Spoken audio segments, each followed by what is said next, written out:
கேட்கணும், என்னிடத்தில் அழுது புலம்பணும், என்னிடத்தில் கையை ஏற்றணும், நான் உனக்கு தருவேன் அப்படிங்கிறது தான் ரசூலுல்லாஹ் சொல்றாங்க. நீங்கள் பாவம் செய்யலன்னா, ஒருவருமே பாவம் செய்யவில்லையானால் இது வேணான்னு அல்ல அழிச்சு போடுவானா.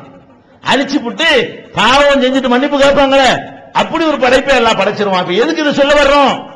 நீ எவ்வளவு பெரிய பாவம் செய்தாலும் அதை மகிழ்ச்சியோடு அந்த பாவ மன்னிப்பை ஏற்றுக்கொள்ளக்கூடியவனாக இருக்கிறான் அல்லாஹ். லா தை அசுமி ரௌஹில்லா, அல்லாஹ்வுடைய அருளிலே நீங்கள் நம்பிக்கை இழந்து விடாதீர்கள். ஃபஇன்னஹு லா யயஸு மின் ரௌஹில்லாஹி இல்லல் கௌமுல் காஃபிரூன், நிராகரிக்கக்கூடியவர்கள் தான், அல்லாஹ்வை மறுக்கக்கூடியவர்கள் தான் அல்லாஹ்வுடைய அருளிலே நம்பிக்கை இழப்பார்கள் என்று திருமறை குர்ஆனும் சொல்கிறது. அப்ப அல்லாஹ்வுடைய அருள் கணக்கு விளங்குதா உங்களுக்கு? அல்லாஹ் எந்த அளவுக்கு உங்கள் மீது அருள் புரிந்தான் விளங்குதா? நபிகள் நாயகம் ஸல்லல்லாஹு அலைஹி வஸல்லம் சொல்றாங்க, அஜபல்லி அம்ரில் முமின், இறைவனை நம்புறான் பாருங்க, நம்பாதவனுக்கு ஒண்ணும் கிடையாது. அல்லாஹ்வை நம்பிக்கை கொண்ட மூமின் இருக்கிறானே, அவனை பார்த்து நான் ஆச்சரியப்படுகிறேன். ரசூல் ஸல்லல்லாஹு அலைஹி வஸல்லம் சொல்றாங்க, ஒரு இறை நம்பிக்கையாளனை பார்த்து நான் ஆச்சரியப்படுகிறேன். என்ன ஆச்சரியம்? அவனுக்கு ஒரு நல்லது ஏற்படுதுன்னு வைங்க, அவன் என்ன பண்ணிடுறான்? நன்றி செலுத்தி விடுகிறான். ஒரு கெட்டது ஏற்படுதுன்னு வைங்க, அதை சபரோட சகிச்சு கொள்கிறான். ரெண்டுக்கும் கூலி வாங்கிக்கிறான். ஒரு மூமினை பொறுத்து ரசூலுல்லாஹ் சொல்றாங்க, மூமினை பார்த்து நான் ஆச்சரியப்படுகிறேன். என்ன ஆச்சரியப்படுறேன்? அவனுக்கு ஒரு நல்ல காரியம் நடந்து விடுகிறது. நல்ல காரியம் தான் என்ன? கொஞ்சம் காசு கிடைச்சிருது, கொஞ்சம் பணம் கிடைச்சிருது, வீடு கிடைச்சிருது, புள்ள கிடைச்சிருது, பொண்டாட்டி கிடைச்சிருது, புருஷன் கிடைச்சிருது, ஏதோ ஒரு நல்லது கிடைச்சு போயிருச்சு. நல்லது கிடைச்சு என்ன செய்யறான்? யா அல்லாஹ் உனக்கு தான் நன்றிங்கிறான். அதுக்கு தவாபு பாருங்க, ஆச்சரியமா இருக்குது. நல்லது கிடைச்சாலும் அதையும் தவாபு ஆக்கிக்கிறான் இவன் பாட்டுக்கு. கெட்டது நினைச்சுன்னு வைங்க, புள்ள மௌத்தா போச்சு, பொண்டாட்டி மௌத்து, புருஷன் மௌத்து, வீடு இடிஞ்சு போச்சு, கடையில் நஷ்டமா போச்சு, யா அல்லாஹ் நீ கொடுத்தது நான் என்ன செய்யறதல்ல, நீ எடுத்துக்கிட்ட அப்படின்னு சொல்லி போறானா, சபர் செஞ்சுக்கிறான். அதுக்கும் கூலி. என்ன செஞ்சாலும் நன்மை ஆகிக்கிறான். ஆச்சரியமா இருக்குது. ரசூலுல்லாஹ் ஆச்சரியம். என்ன ஆச்சரியம்? அல்லாஹ்வுடைய கருணையில தான் இங்க ஆச்சரியம் இருக்குது. என்ன ஆச்சரியம்? அதாவது நன்மை உனக்கு ஏற்பட்டாலும் அதையும் பரிசு பெறுவதற்குரிய வழியாக நீ அதை மாற்றிக்கொள்ள முடியும். உனக்கு ஒரு துன்பம் ஏற்பட்டாலும் அதற்காக அல்லாஹ் உனக்கு தர வேண்டிய தேவையே இல்லை. ஆனால் நீ சபூர் செய்தாயானால் அதுக்கு கூலி. இப்படி சொல்றாங்களே, இதுக்கு மிஞ்சி ஒரு அளவற்ற அருள் என்ன வேணும்? அதுல கூட பாருங்க, இப்ப நமக்கு நன்றி எதிர்பார்க்கிறோம்ல. ஒரு நல்ல காரியம் ஒருத்தன் செஞ்சுட்டான்னு சொன்னா நம்ம எப்படிப்பட்ட நன்றி எதிர்பார்ப்போம்? ஒரு ஆளுக்கு 100 ரூபாய் கொடுக்குறீங்க, 100 ரூபாய் கொடுத்தா அதுக்கு தகுந்த மாதிரி நன்றி எதிர்பார்ப்பீங்க. ஒரு ஆளுக்கு 1000 ரூபாய் கொடுத்தீங்கன்னு வைங்க, 1000 ரூபாய் கொடுத்தவன்ட்ட இன்னும் கொஞ்சம் கூட நன்றி எதிர்பார்ப்பீங்க. ஒரு ஆள்கிட்ட 1 லட்சம் ரூபாய் கொடுத்தீங்கன்னு வைங்க, எப்படி எதிர்பார்ப்பீங்க? அவர் உங்களை கண்டா எந்திரிக்கணும், கூப்பிட விட்டா ஓடி வரணும், அவர் கொண்டாட்டி பிள்ளை எல்லாம் உங்களுக்கு முன்னாடி கை கட்டி நிக்கணும். 1 லட்சம் ரூபாய் கொடுத்துருக்கல.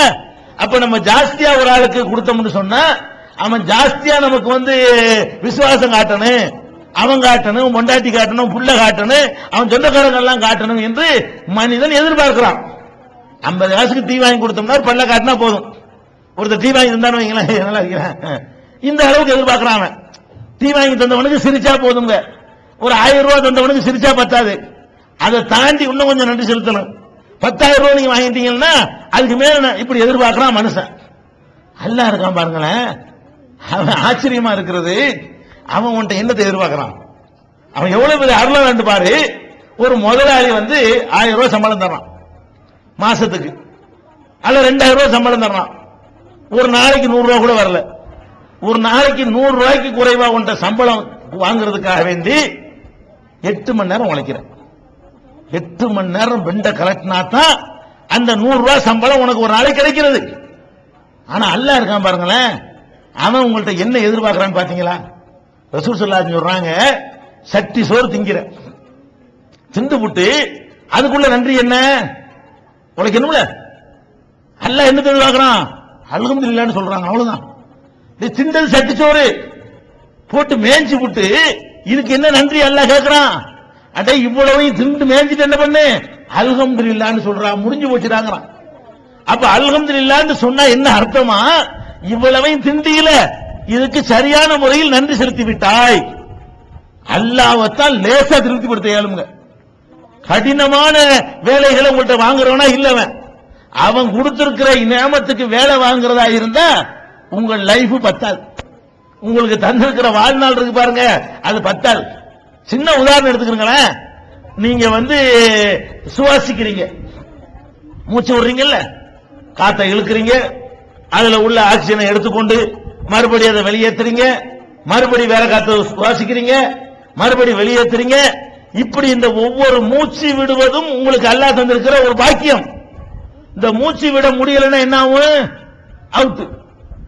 மூச்சு இழுக்கிற அளவுக்கு ஹார்ட் சரியா இல்லாட்டாலும் அவுட், மூச்சு குழாய் அடைச்சுக்கிட்டாலும் அவுட், இருக்கிற காத்துல ஆக்சிஜன் அல்லாஹ் ரிமூவ் பண்ணிட்டான்னு வைங்க, எடுத்துட்டான்னு வைங்க, அப்ப கூட அவுட் நீங்க. அப்ப இந்த மூச்சு என்பது ரொம்ப பெரிய பாக்கியம். இந்த பாக்கியத்தை ஒவ்வொரு வினாடியும் நீங்கள் பெற்றுக்கொண்டே இருக்கிறீங்க. மூச்சு விடுவதற்காக வேண்டிய கடையில் போய் 2 மூச்சு வாங்கிட்டு வர்றேன் அப்படின்னு படைச்சிருந்தான்னு வைங்க, ஒருத்தன் வாழ முடியுமா? இருந்த இடத்துல உட்கார்ந்துட்டு நம்ம என்ன பண்றோம்? இப்படி இழுக்கிறோம், இப்படி விடுறோம், காத்துல உள்ள சக்தியை நம்ம வாட்டு இழுக்கிறோம். இது சோத்தை விட, கஞ்சியை விட, தண்ணியை விட, புடவையை விட, எல்லாத்தையும் விட சிறந்தது. இது பெரிய பாக்கியம். இந்த பாக்கியத்தை அவரவர் இடத்துக்கு தேடி மூக்குல அல்லாஹ் இடிச்சு இடிச்சு தர்றான். இதை பெறுவதற்காக வேண்டி பிரயாணம் பண்ண தேவையில்லை, கடையில போய் வாங்க வேண்டியது இல்லை.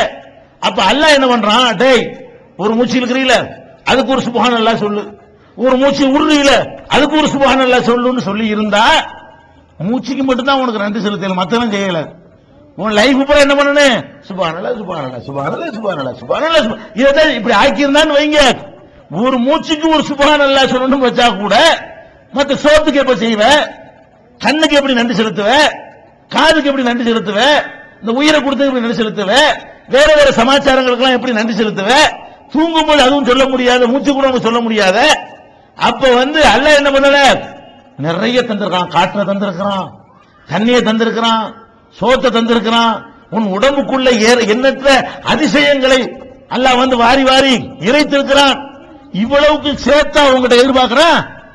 இவ்வளவையும் கொடுத்துவிட்டு ஒரு 5 தடவை நெத்தியை வச்சுட்டு போடாங்கிறான் அல்ல, 5 டைம்ஸ். உங்ககிட்ட இவ்வளவுக்கு அல்ல என்னத்தை எதிர்பார்க்கிறான்? 5 தடவை. அவன் தந்திரக்கு செய்யறான்னா 24 மணி நேரம் சைதாவில் கிடந்தாலும் பத்தாது, 24 மணி நேரம் அவனுடைய வேதத்தை ஓதிக்கொண்டிருந்தாலும் பத்தாது. அவ்வளவுக்கு தந்து விட்டு தாறுமாறா தந்துட்டு என்ன பண்றான்? அவன் எதிர்பார்க்க ரொம்ப கொஞ்சம் தான் எதிர்பார்க்கிறான். ஒரு 5 வேளை 25 நிமிஷம் தொழுகூடா அவ்வளவு எதிர்பார்க்கிறான். ஒரு வருஷத்துல ஒரு ரமலான் மாசத்துல மாத்திரம் ஒரு 12 மணி நேரம் பட்னியா கடை பகல் நேரத்துல சேர்த்து ராத்திரிக்கு டபுளா ட்ரிபிளா வெட்டிக்க. பட்னியா கடந்து சாவுறீங்க. ரமலான் வந்துச்சுன்னு சொன்னா நேரத்தை மாத்தி வச்சுட்டு அதோட ஜாஸ்தியா தான் திங்கிறீங்க. பகல்ல திங்கிறதுக்கு போல ராத்திரில போட்டு மேயிரமே தவிர என்னத்தை பட்னியை சாவுறோம்னு கிடையாது. அப்ப இந்த மாதிரி கொஞ்சம் நேரத்தை மாத்திக்கிறாங்கிறான். இதைத்தானங்க அவன் எதிர்பார்க்கிறான். திண்டு புட்டு அல்ஹம்துலில்லாஹ் சொல்லுங்கிறான். அப்ப அல்லாஹ் ரப்பல் ஆலமீன் நமக்கு தந்திருக்கிற பாக்கியங்களுக்கு அவன் அருளாளனாய் இல்லைன்னு வைங்க, அவன் கொடுங்கோலனாய் இருந்தான்னு வைங்க, பயங்கரமான ஆளா இருந்தான்னு வைங்க, இது பத்தாது. இது நீங்கள் செய்யறது பத்தவே பத்தாது. அவன் என்ன செய்யறான்? பாவம் நம்ம தான் படைச்சிருக்கிறோம், பாவம் அவனுக்கு வேற வேற வேலையெல்லாம் நம்ம தான் கொடுத்துருக்கிறோம். அவன் கண்ணுக்குன்னு ஒரு எண்ணெய் போய் தொலைஞ்சிட்டு போறான், அவன் காது இருக்கு, கை இருக்கு, உடம்பு இருக்கு, வயிறு இருக்குது, அதாவது எவ்வளவு விஷயங்கள் இருக்கு, போயிட்டு போறான். ஒரு 1/2 மணி நேரம். நம்ம என்ன பண்றோம்? நிறைய தப்பு பண்றோம். அதுக்கெல்லாம் அடிப்படை என்ன காரணம்னு கேட்டா, அல்லாஹுவை திருப்திப்படுத்துவதை கொள்கையா கொள்ளாம மனுஷனை திருப்திப்படுத்த நினைச்சுதான் எல்லா வேலையும் நீங்க பண்ணிட்டு இருக்கீங்க. நீங்கள் செய்யற பல காரியங்களை எடுத்து பாருங்க. கல்யாணத்துல வரதட்சணை வாங்குறீங்க, ஏன் வாங்குறீங்க? என்னத்துக்கு வாங்குறீங்க? நல்லா தெரியும் இந்த வரதட்சணை நிக்காதுன்னு உங்களுக்கே தெரியும். வரதட்சணை வாங்கி ஊடு கட்டின ஒத்தனும் கிடையாது, வரதட்சணை வாங்கி பணக்காரனை போன ஒரு நாயும் கிடையாது. வரதட்சணை வாங்குவான், பந்தக்காரனுக்கு கொடுப்பான், லைட்டுக்காரனுக்கு கொடுப்பான், அதுக்கு செய்வான், இதுக்கு செய்வான். கடைசியில் கல்யாணம் முடிஞ்சு பார்த்தா மளிகை கடைக்காரனுக்கு 10,000 ரூபாய் கடன். இதுதான் என்ன வரதட்சணை வாங்கி என்ன கிழிச்சு விட்ட? வரதட்சணை வாங்கி ஒன்னும் ஆகாது, பறக்கத்து இருக்காது. 4 பேர் வாங்கினவங்க எல்லாம் பார்க்கத்தான் செய்யறோம். அதே நிலைதான் வரதட்சணை வாங்குறதுக்கு முந்தி, கல்யாணத்துக்கு முந்தி எந்த கண்டிஷன்ல இவனுடைய பொருளாதாரம் இருந்துச்சோ வரதட்சணை வாங்கின